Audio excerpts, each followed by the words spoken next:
Hello, family. My name is Ntabisa Ngwajana and I'm a spiritual medium. Thank you so much for coming through to the channel. If you are returning, thank you a lot. If you are new, please subscribe and hit on the notification button so that you know as I am putting in new material. And I thank God for the energy that has brought you here to my videos. So you are welcome, and I hope that you find something quite useful for your spiritual growth and spiritual development. I need for us to talk about the afterlife. So it's a promise that I had made that we'll talk about this topic, and yes, I thought I was going to bring it a whole lot sooner than I am now. But the other week it was my birthday and I had flu during my birthday, but everything had been set, so the birthday had to go on as planned. And I had such a beautiful one. Thank you. Thank you for all the lovely messages that you sent. Um, you really did make me feel like good news. You really made me feel ultra special, and I can't wait to just see what the next season of my life has for me. So I'm quite excited about having another year added unto my life. Speaking about years added unto lives, let's talk about what happens when there are no years added onto your lives, when your days of life have come to an end. That is the afterlife. You see, this topic is one that we need to talk about without the influence of any religion. So, there are certain laws that govern the entire universe. There are 12 laws that govern the entire universe. You speak of the law of attraction, the law of resistance, the law of um, gravity, all of these things, they will happen to you. The law of cause and effect, they will happen regardless of the religion that you are in. So I want to take out the heaven and hell kind of myths that exist, and from whatever creed system of belief that you have, whether you are um a Buddhist, whether you are uh, in the Islam religion or the Christian religion, I just want you to take yourself out of that for a moment and let's talk about laws. And when we have this discussion from a concept of laws, you see, this is what I mean. No matter how anointed you are, if you stand on an edge and you do not have a good balance, the law of gravity will pull you down and you will fall. You will fall as amazingly and gifted and anointed as you are. The law of nature will still happen on you, right? So this is exactly what I want us to think about. It was quite difficult for me to come up with how am I going to share information or how am I going to do this one, because I thought about it from an academic perspective, from the experiences of books that I've read, from the many experiences that I've had along this journey, from the experience of readings, like how am I was I going to package this entire thing. And I was sitting here and praying and asking God and ancestors to lead this one. Uh, Something said, just said, give your own experience, give your own experience.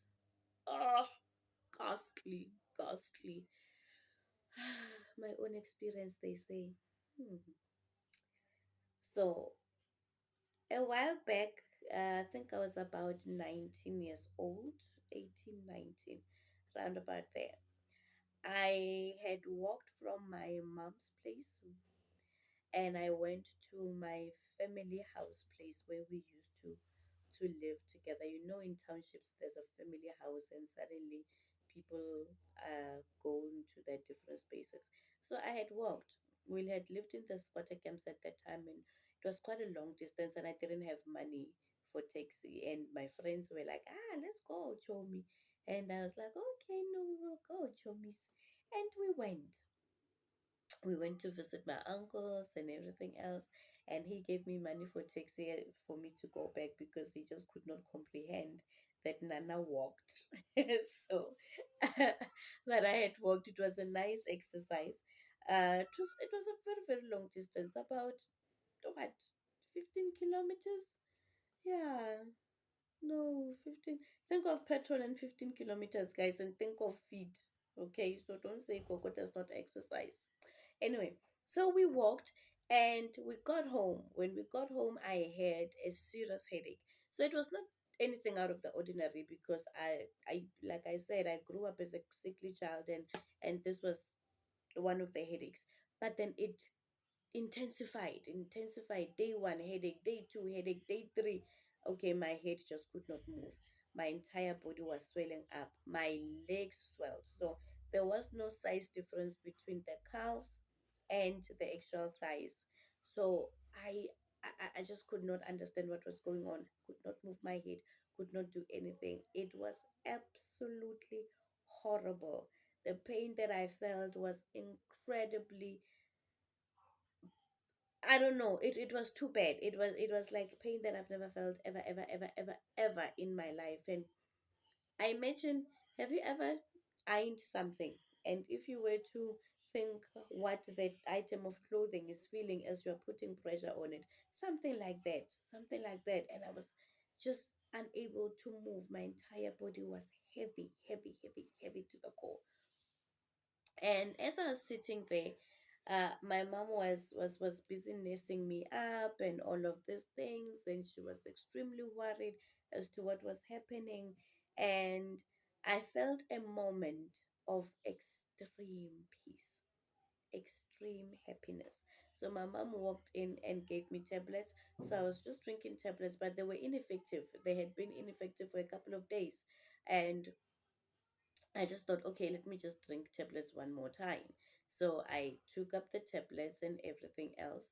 And as I was putting the cup in her hand, she looked at me and I looked at her like right in the eyes, and I went to a different place. You know, when people say you have an outer body experience. So I saw myself meeting this very, very big, calm, bright, warm light. And I was walking into it. When you're having this effect of walking and you are very light and you are not touching the ground, there's no ground, it's just a whole bubble of a white passage go coming through. And as you are coming through to it, it's coming through to you. So you and it are having an effect like this. You are going in, it's coming to you. You are going in, it's coming to you, sort of almost shortening the distance. And I was getting into it. I felt I'm okay. I'm healed. I'm happy. This is beautiful. I'm having a sense of calmness. I'm gonna go into it. And it's welcoming me. And it has the most beautiful warmth. Not this, it's very hot, kind of irritating eye. No, like, you know, when you put in on a cashmere kind of a thing and it's comforting, that kind of effect. And as I was going into it, I remembered my mother. I remembered my mother, and as something at the back of my subconscious just heard her crying. Though she was not crying, but something just had that effect that this woman might cry hysterically. So what should I do? And I held on to the towel that she had put around her waist, and I said to her, Mama, I don't want to go there now. Pull me back. Pull me back. Because there's such a magnetic attraction between you and the force that's taking you, you and the force that's taking you. And I could see myself in the nice pajamas that my uncle had bought me, and I was, just getting into it. And it's beautiful. And as my mom pulled me, because she did not know where to pull, I was just sitting there and I was telling the poor woman, pull me back. Like, wait, wait. We never quite spoke about it. Actually, now when I think about it, I wonder what she thought, because as I was pulling the towel, she held on to my hand, and I that's the how that had led me to being back here. And it's almost, what, 20 years later, and we are good. We are still alive and we are good. But that was the outer body experience that I had, and that was the one time that I felt death is beautiful. Death, death is calming. Death takes you, takes off everything else, and it is just a beautiful thing to get into. So that was the one incident that I had. The second incident that I had happened very recently. I think it was about 8 months ago. Very recently. I had a moment where I felt I was being attacked and I was dying due to an attack. And I understood where this attack comes from. We deal with a lot. We take all your problems, and you give me your problems and you don't know where I take them. So sometimes I take them to places where I'm met with, okay, we'll sort it out. Sometimes I'm met with, you have to fight it out, not now. Go ahead and fight this one out. And sometimes you go into certain fights and you will feel the wrath. You will feel the wrath because people invest money to kill you. People pay energies to come and attack you, and you pay a certain fee so that we fight your battles. And sometimes we hit each other there in the spirit. And in this incident, I was standing and I was still with my mom in the room, and my child was sleeping in the bedroom, and I think he was about 8 months old. Yes, he was about 8 months old at that time. And I was standing right in the middle of the room, and I felt like I was spinning. I felt like I was spinning. Have you ever seen this no ending cycle of hypnosis?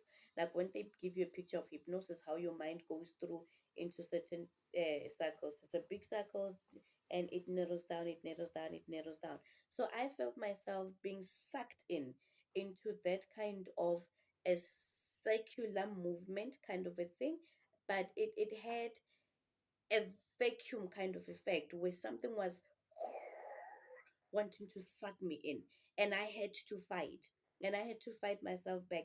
And as I was doing this whole movement thing, certain people were saying, this one, she thinks she's something, she thinks she's arrived, she thinks she can pray. Let's see what her ancestors are really going to do. Now we have her. And people were doing this cruella evil laugh from the cartoons, like ha ha ha ha ha. It was a whole lot louder than that, but for the sake of your ears. And that was the effect that I was having. And I literally had to fight my way into not being sucked into that vacuum that was getting me into a very strange world. And the effect was different. On the other side, it felt a whole lot colder. It felt like a forest, a very, very dark forest. And I had a knowing that I will not be able to navigate my way on the other side. So I might as well just stick to the side that I know. And as I was standing there, I told my mom, I feel like I'm losing my mind, I'm losing consciousness, I'm losing reasoning ability, because the things that I was saying, they were all messed up, almost like you're having some sort of a drug induced psychosis moment. And that is what I went through. And so I understood that there is death by volunteering, there's death that is timely, there's death that should be able to be happening at the time, there's death that is liberating, and there is death that is otherwise humanly constructed. Can we put it that way? Yes, because of even the discourse, even the kind of conversations I was having with certain people from this side and certain people from the side, that they were saying, we want to see what she's going to do. So they were really poking at my survival tactic and what I can do. And at all moments, your body will fail you. Your body is not there. There is will, there is your mind, and there's just something else that is bigger from both of the ends. This one colder, this one warmer. That's how I felt it. Now, that is my experience. Academically, what happens, or people that have studied souls and transitions, how the soul will transition into the other realm. This is normally how it happens. We know that the body, the soul, the spirit will leave the body, right? I'm having an outer body experience. And at that time, your spirit will loiter around for the next 10 to 14 days.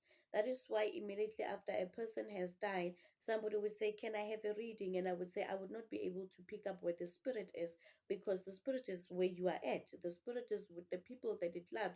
The spirit is going to the morgue. The spirit is going everywhere else. It's still loitering around in its own familiar spaces, trying to reconcile the fact that I've left the body and now I'm expected to be somewhere else. And so after 14 days, you are pretty good there.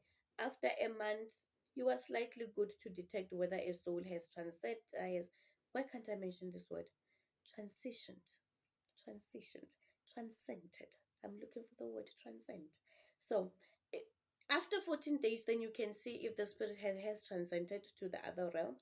And after a good 2 months, you already know beautifully. Then you can do a proper crossover and see where this person is, or where the spirit of a person is. There's the body, there's the spirit, there's the soul. When you die, it is your soul that we are tracing. Now, the soul is sort of an encapsulation. It's like think of it as a tablet. Think of it as, this two-part tablet, the capsule.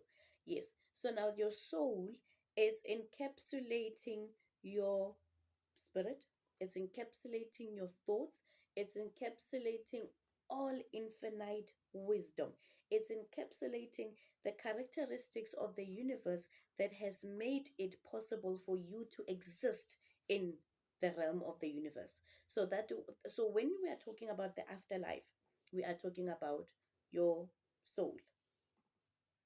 And so when somebody dies, the circumstances of how they died really do not matter much when the soul is on the other realm. Some people will say, "Is this person okay? Gogo, I want to find out, is my mom okay? Is my child okay in the other realm?" When it is a good natural death, they instantly become okay. They become okay the minute their body leaves the minute the soul, the spirit leaves the body, they become okay at that moment. And that is where you draw back to the first example that I had given of walking into the light. And some other people will see family members embracing them, talking to them. "Oh, child, come hither. You are all right. We are here." They will start to hear other people singing. They will meet somebody of their family welcoming them. Now, why didn't I see the members of my family welcoming me? Because of who I am in spirit. When I was being given the gift, I don't know whether I shared with you, but at the moment where God said to me, "You must accept this thing. There is no way you cannot accept it." And He showed me I had almost an outer body experience, but there was too much light happening over me. And then I was being shown the day that I was born, that I was taken into the 12 kingdoms, into the 12 kingdoms. And I seem to have been one with all of those kingdoms. I think I shared this one with you. And that is why. So in I couldn't have just been met by my family when I am a family of the 12 kingdoms. I think most of us are, right? I don't think it's an Intabi thing. I think most of us are. I don't know. I've not died now in this realm. Um, but what then happens is that the spirit will then decide and acknowledge, "I have moved away from my body. Thank you, body. And therefore, I need to decide, am I ready to move on? Do I still have certain things to reconcile? I'm looking back at the people that I love. Are they going to be okay?" And then the spirit starts to do certain visitations, certain visitations. And sometimes you would find that a spirit will say, I'm unable to get to my child because my child is too heartbroken. So it's almost like my child is entirely covered by grief, and I'm unable to penetrate and move from, get them to see me from the realm of physical to connect with me on to the realm of the spirit. So you find that this person is over covered with grief, like there is just no light coming through. Now remember, this person is now a spirit. They emit through light, they move through light. It is an entire thing. Think about the symbolism of of what you're looking at as you're seeing the universe. You see bits of light, and therefore if these lights are not on, then it becomes impossible for the other soul to penetrate and see you and give you the comfort and give you certain things, you know. And when I mean certain things, the embrace, the understanding, you've just sensing, oh, I felt like mommy's perfume. I felt like my baby's perfume. You know, I felt like my lover's perfume or something like that. Or sometimes there would just be a simple breeze, like, but immediately you would feel their presence.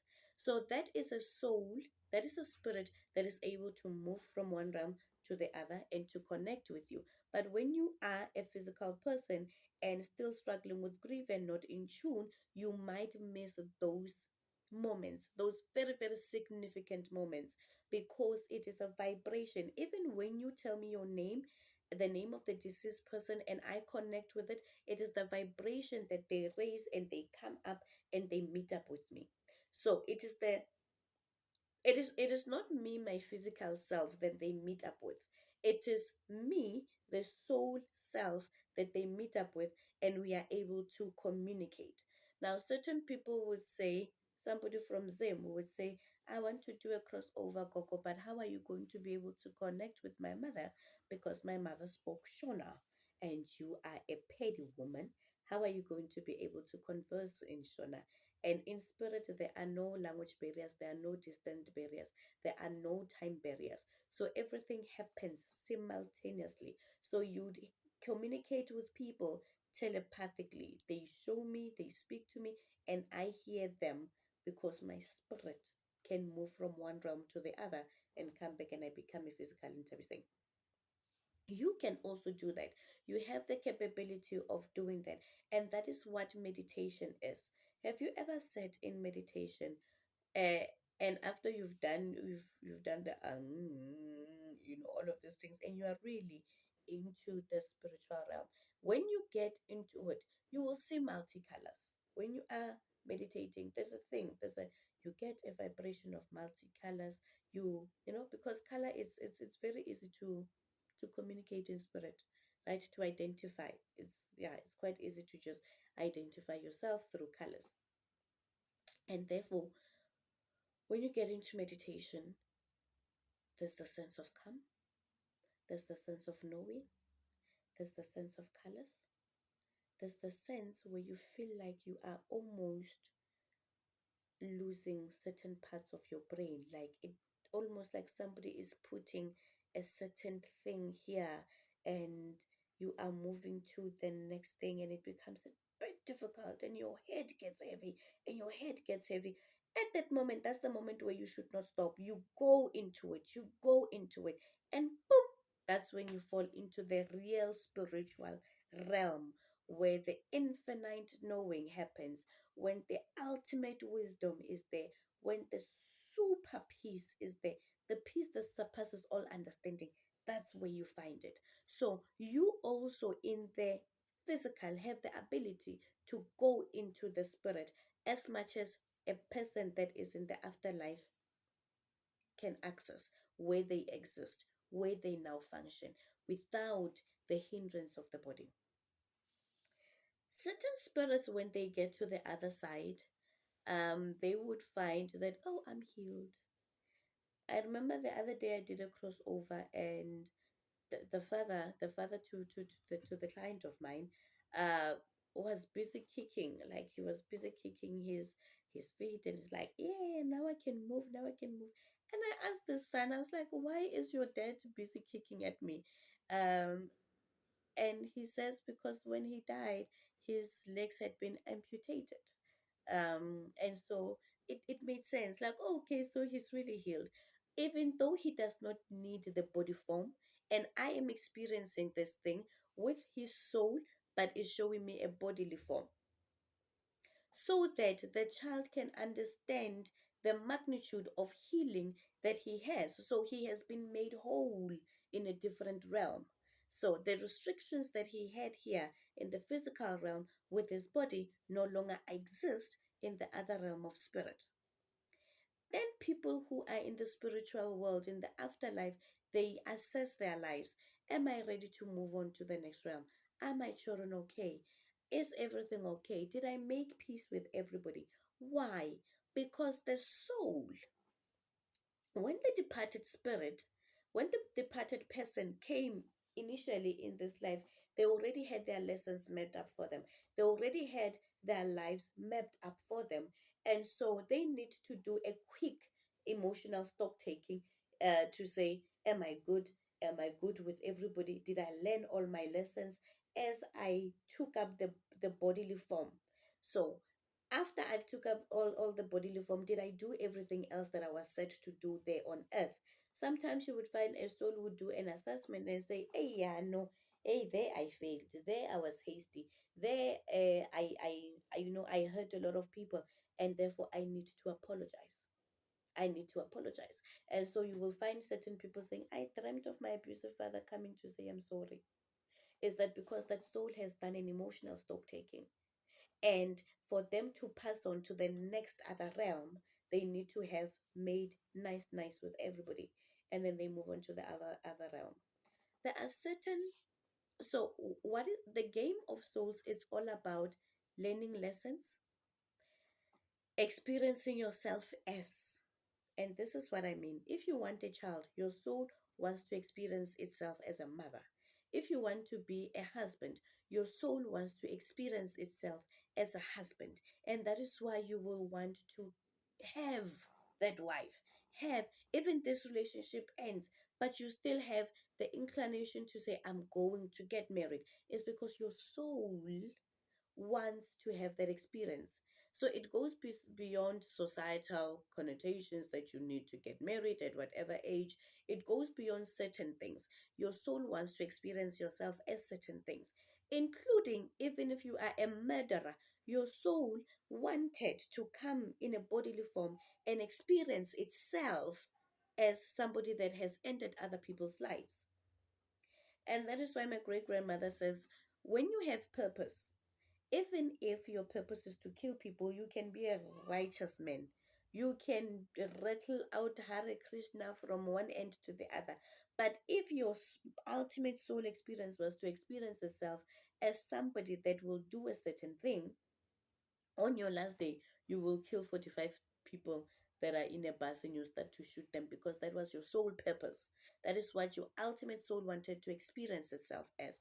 So souls choose whether to do certain things that we on earth term as good or we term as bad.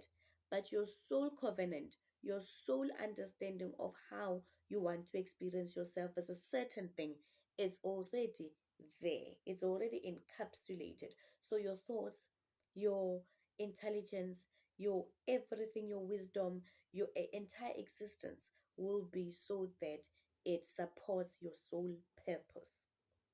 So when we meet your soul mate is because this is another soul that is attracted to the initial soul of yours. So those are laws. It has nothing to do with ancestors. It has nothing to do with the callings that are not adhered to. It has nothing to do with anything of that magnitude. It has everything to do with these are the systems of the universe and they will happen regardless of race, creed, everything else. They will still happen in that way. Now, when the soul is in another realm and they find that I'm not a rested soul, they will go into that other realm where it's cold, where it's unsettled, where remember the second incident that I the second example that I gave you. It will go into another realm where the soul got into it with resistance. So in that moment, I could have been defeated. My spirit could have been defeated. My soul could have been defeated. And I have to function in a realm where I was not prepared for.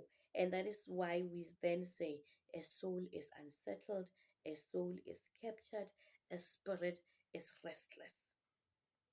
And therefore, certain rituals need to be done in order for us to pull that person out of that realm where they can't function, where they can't exist with the energy of that realm, and therefore we put them in a place of tranquility.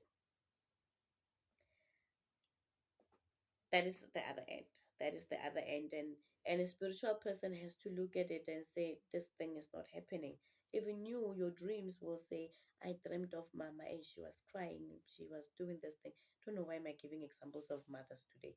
um you know, okay, I do understand. I've been having the worst week, not the worst, but one of the most weird weeks, where I've been having consultations of people whose mothers were murdered by their husbands from long time ago, even from way there back from the 1960s. So I've been dealing with such cases, and yeah, I've been connecting with spirits of mothers a whole lot. So perhaps that's why it's now just rattling off my tongue. Now, that soul will then say, I'm unsettled. This is where I am. I'm cold. I don't know where to go. I am lost. Sometimes spirits like that will appear to be in a forest. Sometimes spirits like that will appear to be in horrible fires. Not the fire as in like hell. The concept of hell, we threw it because we did not bring religion, right? Sometimes the people will be saying, there is this fire, and I don't understand why the fire is lit. That I'm seeing people, and I'm in this fire, and the fire is, I'm not comfortable with it. So the spirit will tell you that. Even you will have certain dreams that tell us that we need to make that soul make a transition from that realm into another realm where it can find its peace. When a spirit has found its peace, when a soul has found its peace, it can evolve to the next realm. And even at that soul level, there are still teachers. There are still other very, very developed souls that teach this young soul that has just come here to develop. This is the lesson that you missed. This is what you need to go and do again. This is how you need to fix. So if you are going to do this thing again, are you in agreement that you will go back into this lesson and do this thing again? And that other soul will say, yes, teacher, I am able to go. Now the teachers, the souls that are teachers, they look blue in the spirit. They look blue, like this, that beautiful uh, royal blue, royal blue. So those are the highly developed, highly evolved souls. They have went through all of the lessons of soul development, and now they are teaching other people, other souls, not people, because people is when you have a body. They are teaching other souls. Now remember, a soul is a soul can be a soul of an elephant, of a human being, of, it's just that the soul needs to take a bodily form, either a body of an elephant, body of a cow, body of whatever, in order for it to exist, right?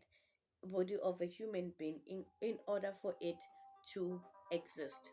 And so that is how it works. That's how it works. So when you look at, I'm sorry, clients are calling, you are calling. When you look at certain souls that do come back, is because they have not finished their own soul development lessons. There are certain souls that have went through all lifetimes. We believe in spirit that there are 7 lifetimes that you have to go through. Even now, in your own physical form, right now as you speak, there are certain dreams that you yourself cannot comprehend. There are certain dreams that have nothing to do with the real you of this lifetime. That has nothing to do with Ntabi of this lifetime. But certain dreams you have, you feel it's yourself, but you are locating yourself in the third dimension, in the third lifetime of yours. So at all times, your soul is going through different lifetimes, including this physical one right here that is listening to me. But sometimes, even in your dream space, you can transcend into other life realms of yours where you existed, either as an orphan, as a prostitute, as an army commander, as a child that died at early age, and then now you are coming back at this present juncture, comrade, in this bodily form that you are in. But your soul has been in existence. It is likely to come back again. So when you are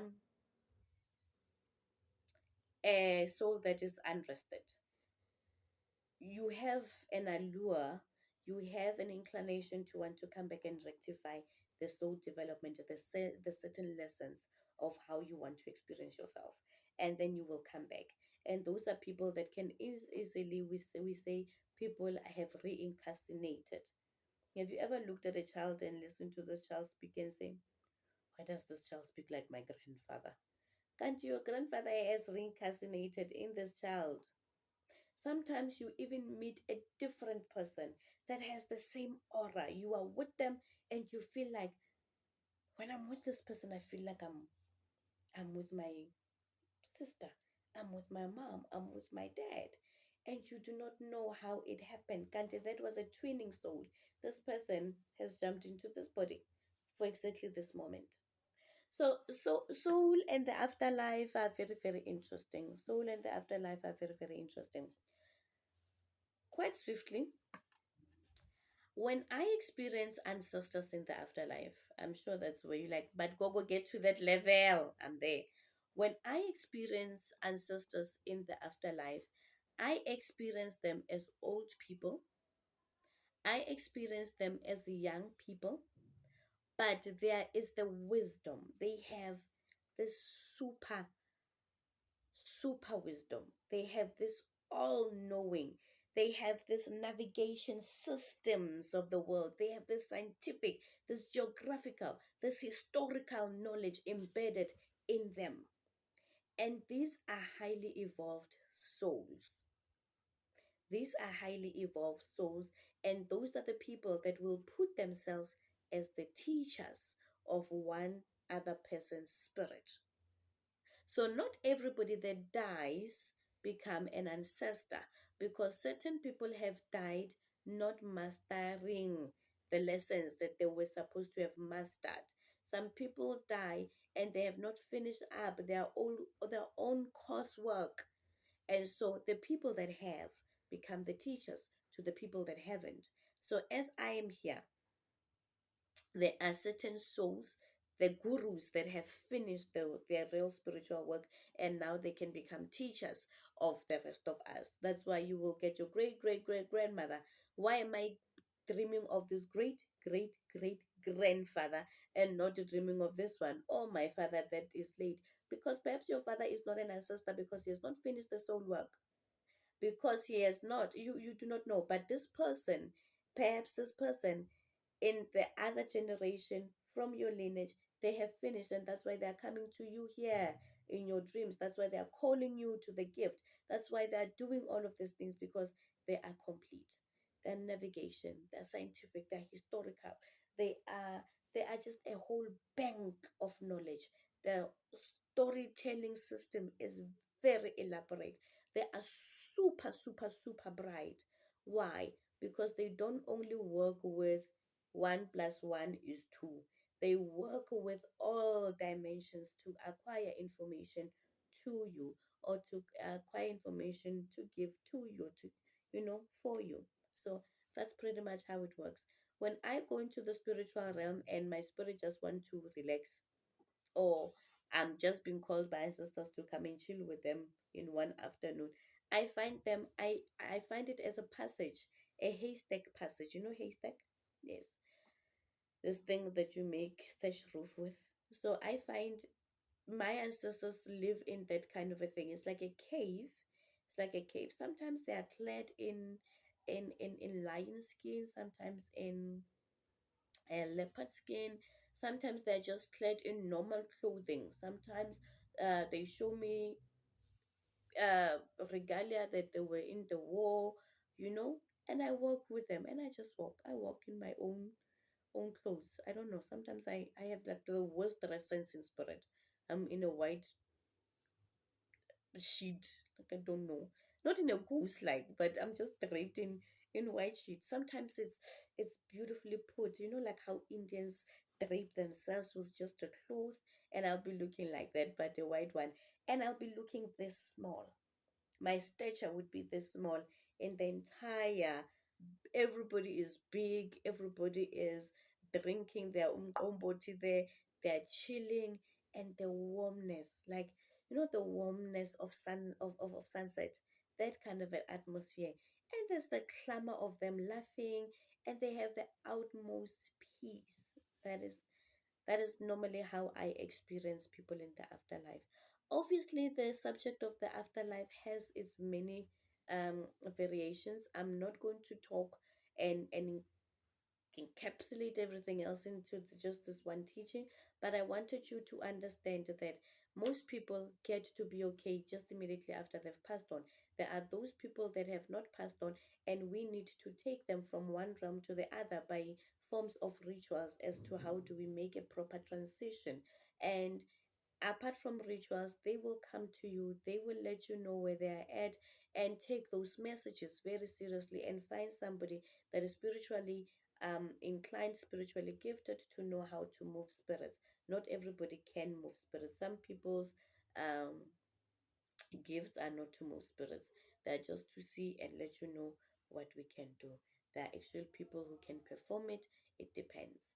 Don't ask what I can do, leave me alone. I love you. I love you so much. Thank you for coming through. We are ending it there. And oh, I just wanted to tell you, you know, there are certain souls that have mastered all lessons and they're just here for sex and food. Yeah. Have you ever seen a person who is just here, like they eat a lot? They just eat a lot and they are calm and they are chilled. You know, I call them the PlayStation people. The people who just the world can go on. People can have dreams. People can have aspirations. They would want to change the world and meet deadlines. And you just find people who are just here for food and sex. And that's it. Because they have gone through all the seven lifetimes of what their soul can do. And now they're just here. Some people come here to be teachers of spirit because they're on their next lifetime. Now, I always say, in the next lifetime, I'm coming back as a dolphin, if at all I'm coming back. May the good Lord be with you. I love you. May love lead your hearts. May you go and do all your heart's desires because your soul always knows that you are going to end up well. Prosper. Bye bye.